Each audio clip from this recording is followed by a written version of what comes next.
Sir నమస్తే అండి, ఏం చేస్తుంటారు? నేను బిజినెస్. ఓకే సార్, ఇప్పుడు కూటమి ప్రభుత్వం అధికారంలోకి వచ్చింది, 20 నెలలు అనేది కంప్లీట్ అయిపోయింది. ఈ 20 నెలల్లో ఎలా ఉందంటారు పరిపాలన అనేది? గతానికి ఇప్పటికి మీరు గమనించే తేడాలేంటి? తేడాలు అనేది తెలియటానికి నేను మామూలుగా కామనర్ని, కానీ నాకు తెలిసింది ఏంటంటే ఈ లడ్డు ఇష్యూ ఉంది కదా, what is good what is bad, అసలు ఏం జరిగిందంటే ప్రజలు చాలా కన్ఫ్యూజన్లో ఉన్నారు. దాన్ని క్లారిటీ ఇస్తే బాగుంటుందని నా ఒపీనియన్. ఈ గవర్నమెంట్ పనితీరు అనేది బాగుంది ప్రస్తుతానికి, నా ఒపీనియన్ అయితే. ఈ లడ్డు ఇష్యూ అయితే తేలాలనేది యాజ్ ఏ వెంకటేశ్వర స్వామి భక్తుడిగా కానీ ఏదైనా మేము కోరుకుంటున్నాం. అంటే మీరు గత 5 సంవత్సరాల్లో తిరుమల వెళ్ళొచ్చారండి? మీరు ప్రతి ఇయర్ వెళ్తాను అంటారు, ఎవ్రీ ఇయర్ వెళ్తానంటారు. గతానికి ఇప్పటికీ లడ్డు టేస్ట్లో ఏమైనా తేడా వచ్చిందంటారా?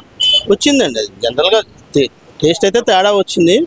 ఇష్యూ నడుస్తుంది కదా సార్, ఇష్యూ నడుస్తున్నంతసేపు జనాల్లో ఉన్న ప్రలోభాలు కానీ జనాలు అనుకుంటున్నారు కదా, దాని ఇష్యూని క్లియర్ చేస్తే బెటర్ అనుకుంటున్నారు. అంటే ఇక్కడ ప్రధానంగా చూస్తే కనుక ఒక పక్కన అధికార పక్షం వాళ్ళేమో అసలు దాంట్లో నెయ్యే వాడలేదు, మొత్తం అడల్టరేటర్ గా కెమికల్స్ వాడారు అంటున్నారు. ఇక్కడే మాకు క్లీన్ చిట్ వచ్చిందని చెప్పి మరి వైసీపీ నాయకులు చెప్తున్నారు. ఇద్దరు ఎవరు వాదన కరెక్ట్ గా ఉందనుకోవాలంటారు? యాజ్ పర్ రిపోర్ట్స్ అయితే అడల్టరేషన్ జరిగిందని వచ్చింది. అది ఎంత పర్సెంట్ జరిగింది, ఏం జరిగింది అనేది అయితే నదుల్లో కల్తీ అయితే జరిగిందని రిపోర్ట్స్ అయితే వచ్చినాయి. కామన్ మ్యాన్ గా ఆలోచించిన, కామన్ సెన్స్ తో ఆలోచించిన అడల్టరేషన్ అనేది జరిగింది. అది ఎంత పర్సెంట్ జరిగిందా, ఏం జరిగిందా, జరిగింది అయితే జరిగింది కదా, అది జరిగింది అనేది కన్ఫామ్ అయింది కాబట్టి దాని మీద చర్య తీసుకోవాలి. ఓవైపు జగన్మోహన్ రెడ్డి గారు మాకు క్లీన్ చిట్ వచ్చిందని చెప్పి బయట మీడియా ముందలంతా మాట్లాడుతూనే ఉన్నారు. మరి అదే విషయం వీళ్ళు అసెంబ్లీలో ఎందుకని ప్రస్తావించలేకపోతున్నారు అనుకోవాలంటారు? అది దాని మీద నాకు అంత నాలెడ్జ్ లేదు, వాళ్ళు ఎందుకు ప్రస్తావించట్లేదు అనేది. యాక్చువల్గా యాజ్ పర్ రిపోర్ట్స్ అయితే అడల్టరేషన్ జరిగిందని వచ్చింది కదా, అడల్టరేషన్ జరిగిందా లేదా అనేది పక్కన పెడితే కామన్ పాయింట్ ఏంటంటే అందరూ తెలియాల్సిన అడల్టరేషన్ జరిగిందా లేదా, జరిగింది. క్లీన్ చిట్ వచ్చిందని జగన్మోహన్ రెడ్డి గారు చెప్పని, ఇంకోళ్ళు చెప్పని, జగన్మోహన్ రెడ్డి గారు వచ్చిందంటున్నారు, చంద్రబాబు నాయుడు గారు రాలేదంటున్నారు. ఈ కన్ఫ్యూజన్ అంతా ఉంది కదా, దీని మీద ఏదైనా యాక్షన్ తీసుకొని దాన్ని క్లియర్ చేస్తే బాగుంటుంది. అడల్టరేషన్ జరిగింది అనేది కామన్ గా అందరు రిపోర్ట్లోనే వచ్చింది.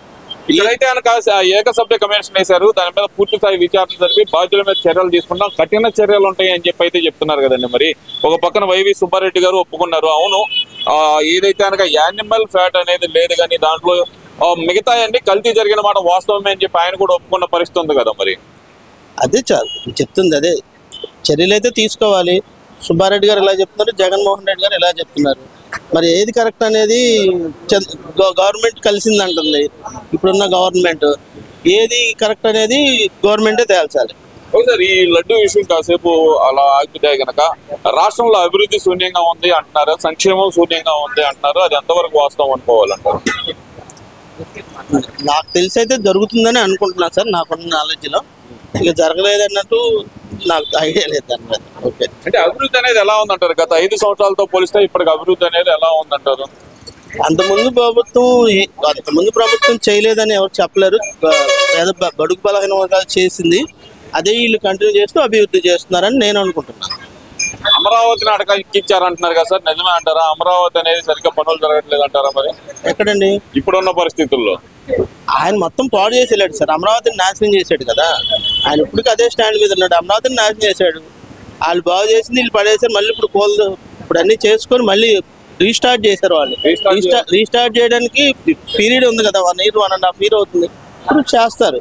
మేమైతే గట్టిగా నమ్ముతున్నాం, అమరావతి కావాలి మాకు, అమరావతి జరుగుతుందని మేము అనుకుంటున్నాం. మళ్ళీ ఇప్పటికీ మాది వికేంద్రీకరణ పరిపాలన అని అంటున్నారు కదా సార్ మరి వైసీపీ నాయకులు అందరూ. అవును, వాళ్ళ స్టాండ్ అది, వీళ్ళ స్టాండ్ ఇది. జనాలు ప్యూర్గా చెప్పారు కదా అమరావతి మాకు కావాలని, ఇంకా వాళ్ళ స్టాండ్ ప్రకారం వాళ్ళు వెళ్తారు, వీళ్ళ స్టాండ్ ప్రకారం వీళ్ళు ఉంటారు. అదివరకు ఇప్పుడు జగన్మోహన్ రెడ్డి గారు చెప్తుంది ఏంటంటే 2029 అధికారం మాదే, మేము అధికారంలోకి వస్తే 2.0 పరిపాలన చూపిస్తాను అంటున్నారు కదా సార్. మరి అంతకుముందు కూడా అలాగే అన్నారు. జగన్మోహన్ రెడ్డి గారి పరిపాలన అంతకుముందు చూడని వాళ్ళు సరే ఒకసారి ఛాన్స్ ఇస్తే ఏం చేస్తుంది అనేది తెలిసింది. ఇచ్చినాక ఏం జరిగింది అనేది జనాలకు అర్థమైంది. ఇక జనాలు కామన్ సెన్స్ తో నెక్స్ట్ ఏం చేస్తారని జనాలకు వదిలేయాలి తప్పితే జనాలకు ఉంటుంది సార్. జనాలే అందరికన్నా, వీళ్ళందరికన్నా కూడా వాళ్ళే మేజర్ కదా. ఫస్ట్ టైం ఇచ్చారు అధికారం, ఏం చేస్తారనేది జనాలు తెలుసుకున్నారు. జనాల మూడుని బట్టి ఎవరు ఏం చేస్తారనేది అప్పుడు అర్థం అవుతుంది, వాళ్ళే చూసుకుంటారు. జనాలకే వదిలేయాలి. ఇంక మేము వస్తే ఏం చేస్తాం, వీళ్ళు వస్తే ఏం చేస్తాం. చంద్రబాబు నాయుడు గారు అంతకుముందు చేసిన దానికి అన్ని సీట్లు వస్తాయని ఎవరు అనుకోలేదు కదా.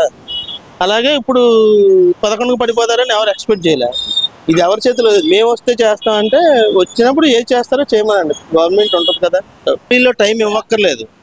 జగన్మోహన్ రెడ్డి అసెంబ్లీకి వచ్చి లడ్డూలో కల్తీ జరగలేదు అన్న ఒక్క విషయం మాట్లాడితే దాని మీద వాళ్ళే మాట్లాడతారు. అభివృద్ధి లేదు, ఒక పాయింట్ చాలు, సింగిల్ పాయింట్ మాట్లాడినా వాయిస్ జగన్మోహన్ లాంటి పెద్ద నాయకుడు మాట్లాడితే జనాల్లోకి వెళ్ళింది కదా, అప్పుడు వీళ్ళే మాట్లాడతారు. అంత పెద్ద పెద్ద చాటబారతలు మాట్లాడే అవసరం లేదు కదా. జగన్మోహన్ రెడ్డి గారు వచ్చి లడ్డూలో గల్తీ జరగలేదు, మా క్లీన్ చిట్ ఇచ్చారు, దీని మీద మాట్లాడండి. అభివృద్ధి జరగట్లేదు, మా నేను బాగా చేశాను అని ఒక 2 పాయింట్లు మాట్లాడి చాలు కదా. దానికి పెద్ద పెద్ద పేరాలు మాట్లాడాల్సిన పని లేదు అనేది నా ఒపీనియన్. అంటే ఆయన అంటే ఏంటంటే ఆ మాట్లాడే సమయమే మాకెవ్వరు అనేది ఆయన చెప్తున్న మాట సార్. ఎమ్మెల్యేకి యాజ్ అ ప్రోటోకాల్ ఒక ఎమ్మెల్యేకి ఎంత సమయం, ఈ మాట మాట్లాడడానికి అది సమయం ఉంటుంది కదా. 10 సెకండ్స్ సార్. లడ్డూలో కల్తీ జరగలేదు 10 సెకండ్స్, రాష్ట్రంలో అభివృద్ధి లేదు 10 సెకండ్స్, లాస్ట్లో లా అండ్ ఆర్డర్ పాడైపోయింది. ఈ 3 మాటలు మాట్లాడితే చాలు కదా. ఈ అధికార పక్షం మాట్లాడుకునేది కదా.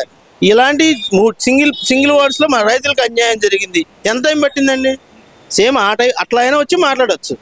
ఏంటంటే రావడానికి సబ్జెక్ట్ లేని వాళ్ళు ఇట్లా చెప్తారు, నాకు టైం లేదు. సబ్జెక్ట్ ఉందనుకో, సింపుల్ వర్డ్, ఎవరు కామన్ సెన్స్ ఆలోచించినా అన్యాయం జరుగుతుంది రైతులకి గిట్టుబాటు ధరలు లేవు. ఈ 2 పాయింట్లు మాట్లాడితే వాళ్ళు మాట్లాడతారు కదా సార్. సమాధానం ఇవ్వాల్సిందే ఒక ఎమ్మెల్యేకి. ఆ చిన్న పాయింట్స్, చిన్న లైన్స్, స్లోగన్స్ మాట్లాడి చాలు. 11 మంది ఎమ్మెల్యేల టైం ఈయన తీసుకొని ఈయనైనా మాట్లాడవచ్చు. అది సరిపోతుంది కదా. 10 సెకండ్స్ మొత్తం మీద 1 మినిట్ ఇచ్చినా సరిపోతుంది ఇవన్నీ అనేది నా ఉద్దేశం. అంటే ఆయన అంటుంది ఏంటంటే కనుక అసలు మా నోరు ప్రతిపక్షాల గొంతే నొక్కేస్తున్నారు ఇక్కడ అంటున్నారు కదా. ఎక్కడండి వస్తే నొక్కుతారు, నొక్కారో లేదో తెలిసి వచ్చి నొక్కించుకోమండి, తెలిసింది అప్పుడు ఈయనకి వస్తుంది కదా. వీళ్ళు నొక్కేసినట్టు నొక్కారా, ఇంకో రకంగా నొక్కారంటే ప్రజలే తేల్చుకుంటారు. ప్రజలు నిన్ను అసెంబ్లీకి పోరా బాబు అంటే నువ్వు రాకుండా, ఎవరు రాకుండా ఎమ్మెల్యేలు నన్ను నొక్కేశారు, వస్తే నొక్కుతారని భయపడితే ఎలాగా? మా పులివెందుల సింహం అలా భయపడకూడదు అనేది మా యాజ అభిమానిగా నా బాధ. అంటే మీరు ఆ మాట చెబుతున్నారు సార్, ఆయనేమో అసలు బయటకు వస్తే గనక మమ్మల్ని ఆంక్షల పేరుతో అనగదొక్కుతున్నారు, రెడ్ బుక్ రాజ్యాంగం అమలు చేస్తుంది కూటమి ప్రభుత్వం అంటున్నారు కదా సార్. అసలు రెడ్ బుక్ రాజ్యాంగం అని లోకేష్ గారు అంటున్నారు, కానీ రెడ్ బుక్ రాజ్యాంగం కన్నా వరస్ట్ రాజ్యాంగం ఆయన కాలంలో జరిగిందనేది మా ఒపీనియన్. అదే సార్. అంటే ఇప్పుడు ఆయన అంటే ఫైనల్ ఒకటే సార్, మేము 29లో అధికారంలోకి వస్తాం, రప్ప ఉంటుంది, ఈసారి మామూలుగా ఉండదు, మీరు రూపాయి చేస్తే కనుక మేము 5 రూపాయలు చేస్తాం అంటున్నారు కదా సార్. చేయమనండి, రప్ప అని ఏం చేసినా చిన్న సామెతతో కంక్లూడ్ చేస్తాం సార్. మురిగే కుక్క కరవదు.